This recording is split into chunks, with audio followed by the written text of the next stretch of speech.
Hi, my name is Jason Taylor. I'm with the law offices of Jason E. Taylor, and I'm doing a number of little videos with legal segments that just based on issues clients raise with me that I think would be good to have out there. They seem to be some obvious questions folks have, and hopefully these help answer some of those questions. And today, or this particular video, I'm going to talk about it'll be kind of dealing with liability, underinsured motorist, and uninsured motorist in North Carolina.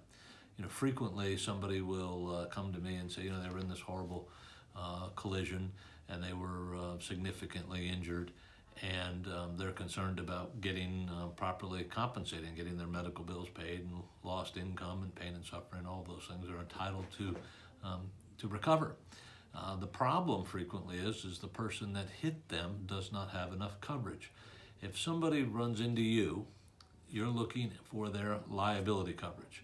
You run into somebody else, they're looking at your liability coverage. That's your liability insurance, the money that they've contracted with their insurance company to pay their total potential exposure under that insurance policy. North Carolina, a minimum policy is $30,000.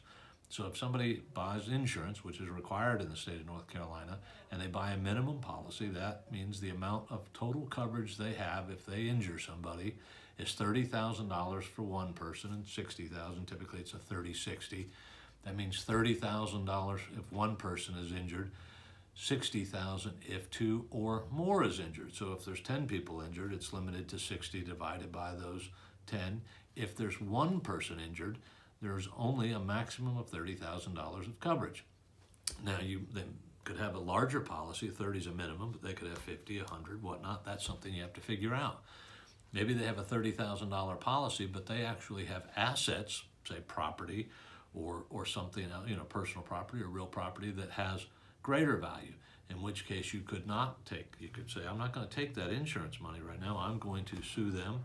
And if a jury comes back and you get a judgment for greater than that $30,000, you would get their $30,000 of insurance coverage, and then you would try to kind of collect whatever assets you could from them to pay the remainder of that judgment that they owe you. Underinsured motorists is that amount of coverage that you choose to get to protect you from people who have less coverage than what you think is necessary.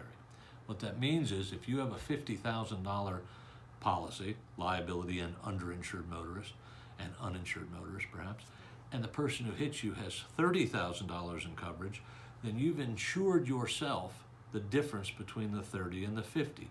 So on your policy, the potential amount you could recover is $20,000. That's the difference between their $30,000 policy and your $50,000 policy.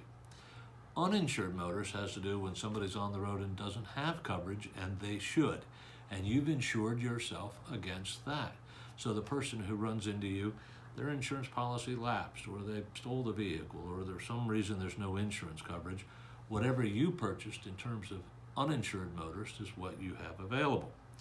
Frequently people say, well, this isn't right, there's not enough money, my medical expenses are so much more, my pain and suffering, my inability to work. You're right. So think about it when you buy insurance. It's not just a process you're going through. Think about what you're able to risk, how much exposure you're comfortable with, and understand that you may be injured by somebody who didn't put as much energy into it or thought as you did. And if you go with a minimum policy and the person who hits you who has a minimum policy, in which case you have no underinsured motorists because you're not more than them, you have no uninsured motorists because they're insured, your policy doesn't apply. It's just their $30,000 in coverage and any assets they may have. And most people don't have a lot of assets. If they did, they would have bought more insurance coverage. So beware, be smart, think about it, talk to your lawyer, talk to your insurance agent, talk to your spouse, talk to your friends, and make sure you get enough coverage that you're comfortable and that you understand what the risks are when you're on the road and what the potential problems you may face. Thanks.